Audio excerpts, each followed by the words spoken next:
नमस्ते बच्चों। होपफुली आप सब बहुत अच्छे हैं और अपना अध्ययन भी नियमित रूप से कर रहे हैं।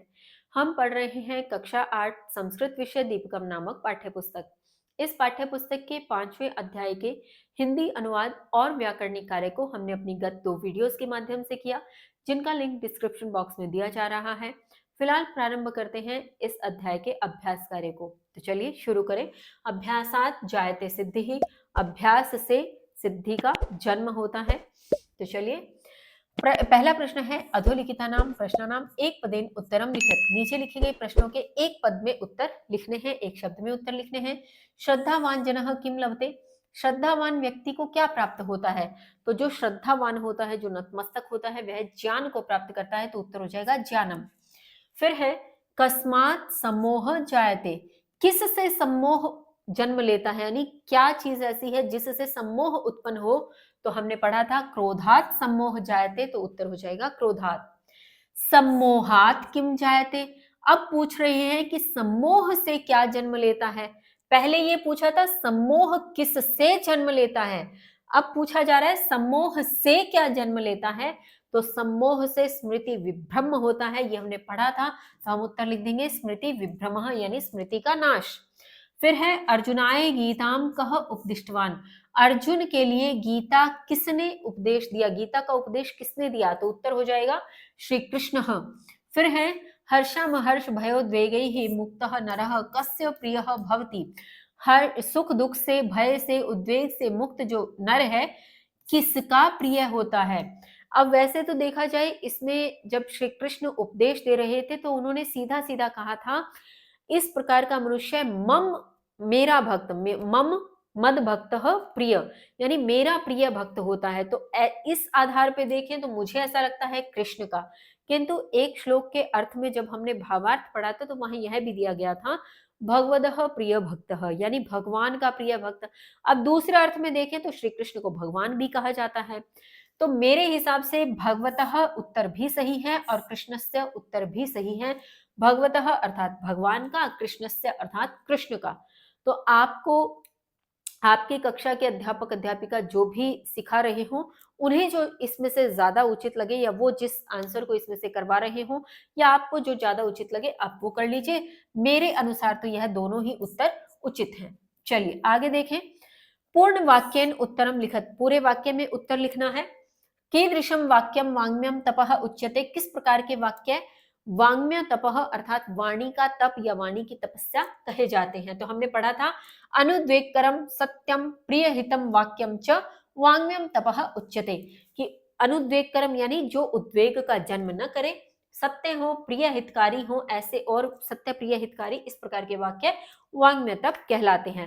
अब आप अगर देख रहे हैं तो वाङ्मय इस प्रकार से भी लिखा जा सकता है, आप चाहे तो इसी प्रकार से लिख सकते हैं, अ के नीचे आप मकार लिख सकते हैं, म लिख सकते हैं, और आप चाहें तो इनको अलग अलग लिख सकते हैं। लेकिन अलग अलग लिखने में शर्त सिर्फ इतनी है कि आपको ये अंकार के नीचे हलंत लगाना पड़ेगा, चूंकि ये अर्ध है, इसमें कोई भी स्वर मिश्रित नहीं है। ठीक है, तो आगे चलते हैं। कीदृशः जनः स्थितधि उच्यते, किस प्रकार का व्यक्ति स्थिर बुद्धि वाला कहा जाता है? तो किस प्रकार का था? दुखेशु अनुद्विग्न मनः, सुखेशु विगत स्पृह, वीतराग भय क्रोधः, जन स्थितधि उच्यते। किस दुख में अनुद्विग्न मन वाला यानी विचलित हुए बिना मन वाला, सुख में इच्छा से रहित, राग भय क्रोध से मुक्त जन जो है व्यक्ति है वो स्थिर बुद्धि वाला कहा जाता है। तो ये उत्तर आप इस प्रकार से लिख सकते हैं।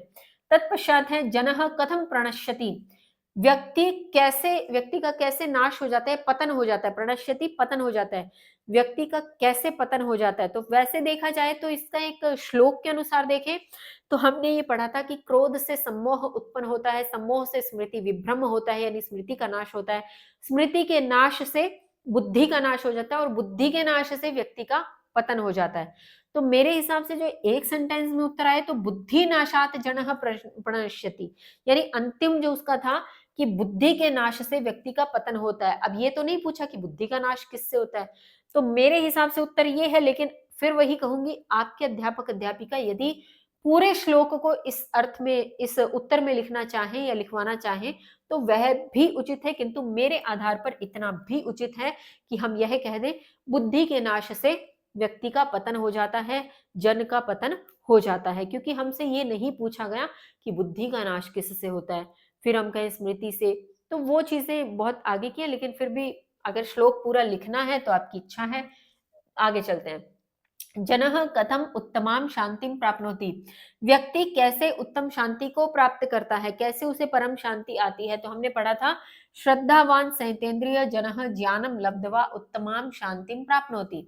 मैंने ये श्लोक बहुत बड़े थे, मैंने इसको बहुत संक्षेप में करके लिखने का, उत्तर लिखने का प्रयास किया है, जिससे आपको याद करने में भी आसानी हो। इसको बहुत शॉर्ट किया, शॉर्ट में ये आया कि श्रद्धावान हो, संयतेंद्रिय यानी इंद्रियों को संयम में रखने वाला व्यक्ति ज्ञान प्राप्त करके उत्तम शांति को प्राप्त करता है। ठीक है। उपदेश प्राप्त त्रयः उपायः के भवन्ति, उपदेश की प्राप्ति में 3 उपाय कौन से होते हैं, क्या होते हैं। तो हमने 3 उपाय, जो उपदेश की प्राप्ति हमें कैसे हो सकती है, पढ़े थे। क्या? प्रणिपातेन यानी प्रश्नों प्रणाम के द्वारा, परिप्रश्नेन यानी प्रश्नों के द्वारा, और सेवा यानी सेवा के द्वारा। ये 3 हमारे जो थे मुख्य कारण थे, मुख्य उपाय थे, जिनसे हम ज्ञान या उपदेश प्राप्त कर सकते हैं। तो इसको मैंने लिखा है प्रणिपातेन परिप्रश्नेन सेवया च। फिर इसके आगे यही जो आपका प्रश्न है ये एज इट इज लिख दीजिएगा, बस ये के हटा लेना। तो उपदेश प्राप्ते त्रयः उपायः भवन्ति, कि ये 3 जो उपदेश प्राप्ति के 3 उपाय होते हैं। तो इस प्रकार से उत्तर हो जाएंगे। आप चाहें तो इसका स्क्रीनशॉट ले लें और तत्पश्चात अपनी पुस्तिका, उत्तर पुस्तिका में लिखने का प्रयत्न करते हुए इसको याद करने का प्रयास करें। चलिए आगे देखते हैं। आपके नेक्स्ट प्रश्न दिया है, कोष्ठके दत्तानि पदानि उपयुज्य वाक्यानि रचयत। कोष्ठक में दिए गए पदों से उपयुक्त वाक्यों को उपयुक्त पदों को चुनकर वाक्यों की रचना करनी है। तो ये आपके कोष्ठक यानी एक तरह से जो पट्टिका में दिया है, यहाँ अब फिलहाल समझाने वाला कुछ भी नहीं है, ये एज इट इज आपकी श्लोक की पंक्ति यहाँ दी हुई है, और उस श्लोक की पंक्ति में से जो भी मिसिंग वर्ड है वो हमें लिखना है एक तरह से। ठीक है, तो फटाफट से पढ़ लेते हैं। अनुद्वेगकरम सत्यम प्रिय हितम च वाक्य वाङ्मयं तपः उच्यते, सततं सन्तुष्टः दृढनिश्चयः च स्थितधि भवति, अनुद्विग्न मनः मुनिः योगी उच्यते, तद आत्मज्ञानं प्रणिपातेन परिप्रश्नेन सेवया च विधि, सम्मोहात् स्मृति विभ्रमः भवति। इस प्रकार से तत्पश्चात चलते हैं।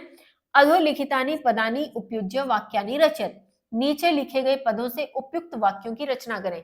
यानी यहाँ पे आपके कुछ शब्द दिए गए हैं और उन शब्द से वाक्यों का निर्माण करना है, वाक्यों की रचना करनी है। तो मैंने कोशिश की है आसान से आसान वाक्य बनाने की, जिससे आपको याद करने में और समझने में आसानी हो। तो उच्चते यानी कहा जाता है। तो चूंकि यह पाठ श्रीमद् भगवद गीता का था, तो मैंने वही एक पहला उदाहरण जो मेरी समझ में आया वाक्य, श्रीमद् भगवद गीता धर्म ग्रंथः इति उच्यते, कि श्रीमद् भगवद गीता को धर्म ग्रंथ भी कहा जाता है, उच्यते कहा जाता है। ठीक है। फिर च आया, तो रामेन सह लक्ष्मणः सीता च वनम अगच्छन्।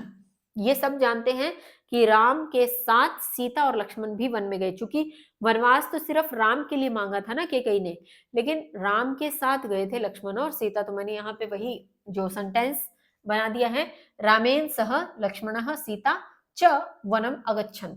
फिर है न, सह न पठती, वह नहीं पढ़ रहा है, सह न पढ़ती, वह नहीं पढ़ रहा है या नहीं पढ़ता है। लब्ध्वा प्राप्त करके, जानम लब्ध्वा उत्तमाम शांतिम प्राप्नोति। अभी हमने उत्तर पहले एक पूर्ण वाक्य वाला किया, उसमें ये आप सेंटेंस याद करेंगे ही, तो वही सेंटेंस मैंने यहाँ लिख दिया ताकि आपको इजी हो जाए कि ज्ञान प्राप्त करके या ज्ञान प्राप्त करके उत्तम शांति को प्राप्त होते हैं। कुर्यात करना चाहिए, कुर्यात अर्थात करना चाहिए। विद्यार्थी ही सर्वदा अध्ययनम कुर्यात, बहुत आसान है कि विद्यार्थी को सर्वदा यानी हमेशा अध्ययन करना चाहिए, विद्यार्थी ही सर्वदा अध्ययनम कुर्यात। इस प्रकार से आप सेंटेंस बना लीजिएगा। फिर है पाठानुसारम समुचितेन पदेन श्लोकम पूरयत, पाठ के अनुसार समुचित पद से श्लोकों को पूरा करना है। सेम वही जो अभी एक क्वेश्चन पहले भी हमने किया कि आपकी जो श्लोक है उन्हीं की पंक्तियां दी हुई और मिसिंग वर्ड्स कंप्लीट करने हैं। श्रद्धावान लभते ज्ञानम तत्परः संयतेन्द्रियः, स्वाध्यायाभ्यसनं चैव वाङ्मयं तपः उच्यते, संतुष्टः सततं योगी यतात्मा दृढनिश्चयः, क्रोधात् भवति सम्मोहः, सम्मोहात् स्मृति विभ्रमः, तत्विधि प्रणिपातेन परिप्रश्नेन सेव। इस प्रकार से फिर आपके दिया है उदाहरणानुसारम पदानि स्त्रीलिंगे परिवर्तयत, उदाहरण के अनुसार पदों को स्त्रीलिंग में परिवर्तित करना है। पहला है श्रद्धावान, श्रद्धावान का स्त्रीलिंग हुआ श्रद्धावती। श्रद्धावान का श्रद्धावती, और बुद्धिमान तो बुद्धिमती। अब यहाँ मान है तो मति हो गया, वान है तो वती हो गया, ये ध्यान रखना है। और एक अध्याय में पहले भी हम बात कर चुके हैं, जब मैंने आपसे पूछा था कि ये वान किस प्रत्यय के प्रयोग से यहाँ प्रयुक्त हुआ है, ये आपको कमेंट बॉक्स में मुझे बताना है, क्योंकि हम पहले भी इसके बारे में बात करके आए हैं। तो ढूंढिए, याद कीजिए और कमेंट बॉक्स में कमेंट करिए कि वान किस प्रत्यय से बना है, जिससे स्त्रीलिंग में तो बना वती और पुल्लिंग में बना वान। और मान की बात करें तो यह भी प्रत्यय ही है। प्रत्यय का प्रयोग जब पुल्लिंग शब्द के लिए बनाया गया तो मान, और स्त्रीलिंग शब्द के लिए बनाया गया तो मति। तो वान का वती, मान का मति, ऐसे याद रखें आप, इजीली याद हो जाएगा। अब क्या हो जाएगा, गुणवान का गुणवती, आयुष्मान है तो आयुष्मती, क्षमावान क्षमावती, ज्ञान जानवान जानवती, श्रीमान श्रीमती। अब यहां से आपको समझ आ जाना चाहिए एक चीज जो अक्सर गलती बहुत बड़े लोग भी करते हैं, और हो सकता है हम भी करते हो कभी ना कभी, या आपने की हो। श्रीमती में हमेशा बड़ी ई, दीर्घ ई का ही प्रयोग होता है। कुछ लोग श्रीमती को इस प्रकार से लिखते हैं, ये तो ये पूर्णतया गलत है, ध्यान रखिएगा। प्रत्यय के आधार पे यहाँ श्रीमान और श्रीमती दीर्घ ई ही आती है, ये ही उचित स्वरूप है। चलिए आगे देखते हैं प्रश्न। समुचितेन पदेन सह स्तंभौ मेलयत, समुचित पद के साथ स्तंभ का मेल करना है। यहाँ पे दिया है, कुछ शब्द दिए हैं आप ही के इस पाठ में से, श्लोकों में से, और उनके अर्थ स्वरूप यहाँ पे उसके पर्यायवाची कह लो या उनके अर्थ कह लो, वो दिया हुआ है, मेल करना है। सर्वभूता नाम से हमने तात्पर्य लिया था, सभी प्राणियों की बात हुई थी। तो यहाँ पे अगर आप देखें तो सर्वेशाम प्राणी नाम दिया है, तो इसके साथ आप मिलान कर देंगे। अनुद्विग्न मनः हमने बात की थी कि जिसका मन विचलित न होता हो, तो यहाँ पे है यस्य मनः विचलितम न भवति, जिसका मन विचलित नहीं होता है। फिर था स्थित धी, अर्थात स्थिर बुद्धि वाला, स्थिर मन वाला, तो यहाँ पे आ जाएगा स्थिर मतिमानः, यानी स्थिर बुद्धिमान वाला। ठीक है। परिप्रश्नेन, यानी प्रश्न करके, प्रश्नों के माध्यम से भी तो हम उपदेश ले सकते हैं, तो परिप्रश्नेन पुनः पुनः प्रश्न करनेन, इस प्रकार से। और फिर है संयतेंद्रिय, यानी इंद्रियों का संयमी, इंद्रियों को वश में करने वाला, इंद्रियों को अपने कंट्रोल में करने वाला, तो संयतेंद्रिय हो जाएगा इंद्रिय संयमी। इस प्रकार से आप बना देंगे। तत्पश्चात हमारे प्रश्न है, श्रीमद् भगवद गीतायाः विषये 5 वाक्यानि लिखत, श्रीमद् भगवद गीता के विषय में 5 वाक्य लिखने हैं। ठीक है, तो कोशिश मैंने यहाँ पे भी यही की है कि आसान से वाक्य बनाए जाए, जिससे आप इजीली इसको समझ पाए, याद कर पाए। पहला वाक्य है, श्रीमद् भगवद गीता सर्वेशाम ग्रंथानां मध्ये पवित्रतमः ग्रंथः अस्ति। ये हम सब जानते हैं कि श्रीमद् भगवद गीता सभी ग्रंथों में सबसे अधिक पवित्र ग्रंथ माना गया, सबसे अधिक पवित्र ग्रंथ है, तो उसी को लिखा है, बड़ी आसान है। श्रीमद् भगवद गीता सर्वेशाम ग्रंथानां, यानी सभी ग्रंथों के मध्य मध्य में, पवित्रतमः पवित्र ग्रंथः मैंने ग्रंथ, अस्ति मैंने है। इस प्रकार से आप बना देंगे। मैं यहाँ कहीं भी अंडरलाइन नहीं कर रही हूँ, जिससे आपको कोई परेशानी ना हो कि हालांकि लगाए नहीं लगाए, तो मैं ऐसे ही समझाती हूँ। एषा महाभारतस्य भीष्म पर्वणि स्थितम अस्ति, यह महाभारत के भीष्म पर्व में स्थित है। अब आपको ये ध्यान होना चाहिए, महाभारत नामक जो ग्रंथ है, महाभारत नामक ग्रंथ में बहुत सारे पर्व हैं। पर्व का मतलब जैसे आपकी पुस्तक में अध्याय होते हैं, ऐसे उसमें पर्व हैं। ठीक है, और उसमें एक भीष्म नामक पर्व है, और उस भीष्म नामक पर्व में है श्रीमद् भगवत गीता का ज्ञान, कृष्ण का उपदेश। तो हमने क्या लिखा, एषा महाभारतस्य, यानी महाभारत के भीष्म पर्वणि, भीष्म पर्व में स्थितम अस्ति, स्थित है। एषा मैंने यह का मतलब श्रीमद् भगवत गीता।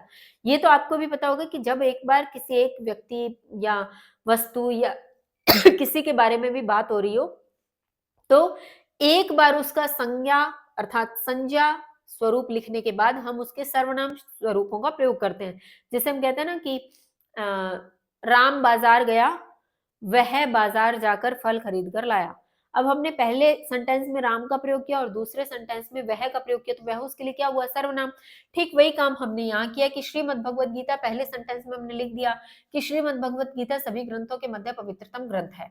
अब हम बार बार ये थोड़ी लिखेंगे श्रीमद् भगवद गीता महाभारत से भीष्म पर्वणि स्थितम अस्ति। अब हम एषा का प्रयोग कर सकते हैं, यह का प्रयोग कर सकते हैं, है ना। तो ये एषा इसलिए हुआ क्योंकि स्त्रीलिंग की बात हो रही है, इसलिए, है ना। एषा महाभारतस्य भीष्म पर्वणि स्थितम् अस्ति, यह महाभारत के भीष्म पर्व में स्थित है। एषा सर्वेभ्यः धर्मस्य शिक्षा ददाति, यह सभी को धर्म की शिक्षा देती है ना? बहुत आसान सेंटेंस है। यह सभी को धर्म की शिक्षा देती है। अस्मिन् ग्रंथे श्री कृष्णेन अर्जुनाय कर्तव्य पालनस्य उपदेशः दत्तः। हमने आपकी इस पाठ की प्रारंभिक चरण में ही पढ़ा था, जब जो रमेश शायद अपने पिता के साथ उस श्रीमद् भगवत गीता की जो जयंती महोत्सव था उसमें गया था और वो अपने पिता से प्रश्न कर रहा था, तो पुत्र के प्रश्न करने पर पिता ने बताया था कि अर्जुन को कृष्ण के माध्यम से उपदेश दिया गया है कि अर्जुन अपने कर्तव्य का पालन करे। तो उस पंक्ति को आसान करके मैंने यहाँ लिखने का प्रयास किया है। अस्मिन ग्रंथे, इस ग्रंथ में, श्री कृष्ण के द्वारा अर्जुनाय, अर्जुन के लिए, कर्तव्य पालन से, कर्तव्य पालन का, उपदेशः दत्तः, उपदेश दिया गया है। एषा पठित्वा मनः शांति प्राप्नोति, ये बहुत आसान सा सेंटेंस मैंने लिया कि यह पढ़कर मन को शांति प्राप्त होती है।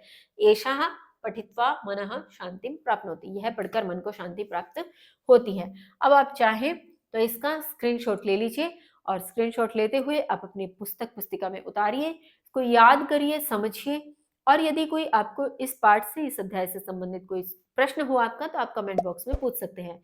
फिलहाल के लिए यह अध्याय यहीं समाप्त होता है। मिलते हैं अगली वीडियो में नए अध्याय के साथ। तब तक के लिए स्वस्थ रहिए, मस्त रहिए, पढ़ते रहिए। जय हिंद, जय भारत।